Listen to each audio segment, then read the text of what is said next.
The old house of Kang'gan story wasn't about a haunting. It was about a trap, and most of us are in it right now.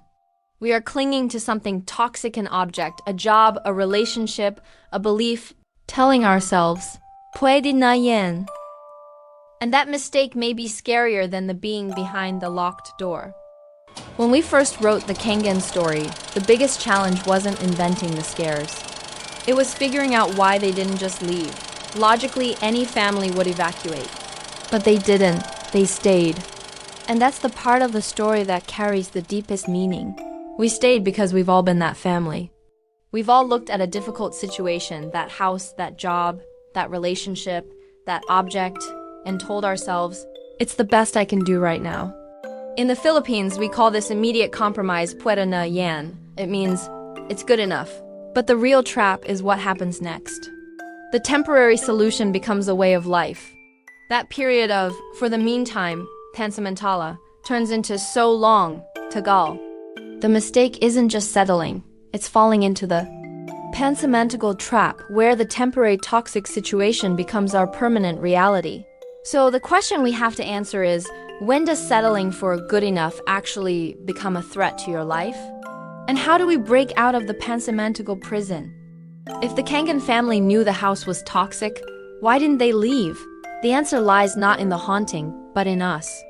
It's the uncomforting comfort zone that we build around ourselves.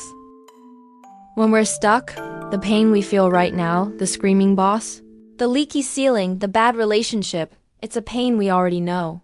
We know exactly what to expect. But leaving means jumping into the dark. It means choosing the unknown, and that lack of certainty is the biggest fear our mind creates. We choose the misery that feels familiar, the Pansamantagal trap, over the scary step of trying to start from zero. We become our own worst jailers. We look at the harm and say, it's bad, but we can manage it. We can endure. This is the internal voice of the haunting. It convinces us that we are built to survive pain, not built to thrive. This leads to the most powerful excuse we tell ourselves to justify the "puwede na yan" mistake. We have no choice. Instead of saying no choice, perhaps the truth is that we are choosing the option that requires the least effort. The reality is that the best choices, the ones that lead to growth, are always the most difficult. The most expensive in terms of effort, time, and immediate pain. The family had options: stay in a shelter, rent temporarily, ask for help, but those options felt harder, less certain, and therefore, not the best. We choose to stay rooted in the problem because the alternatives demanded too much courage. The price of the Pansamantagal trap is that it robs us of our momentum. We become psychological prisoners, anchored by the fear of change, letting a temporary crisis become our long-term identity. If fear of the unknown keeps us stuck, what is strong enough to finally break the Pansamantagal chain? What makes us finally walk out the door? In the Kang'gan story, the family didn't leave because of the strange occurrences.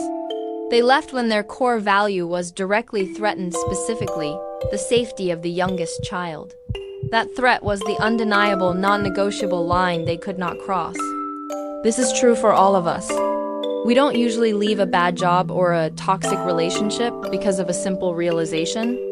We leave when the situation starts costing us something we value more than the comfort of staying put. We leave when the lack of sleep becomes a health risk, when the toxicity starts affecting our children, or when the debt threatens our actual future. That non-negotiable thing, the youngest child, the health, the family safety, that is your ultimate value. The question isn't, when will it be good enough to leave? The question is the mistake of settling currently threatening the thing I value most? Again, this is your tender hour. May you find peace in the momentum, knowing your worth is non-negotiable.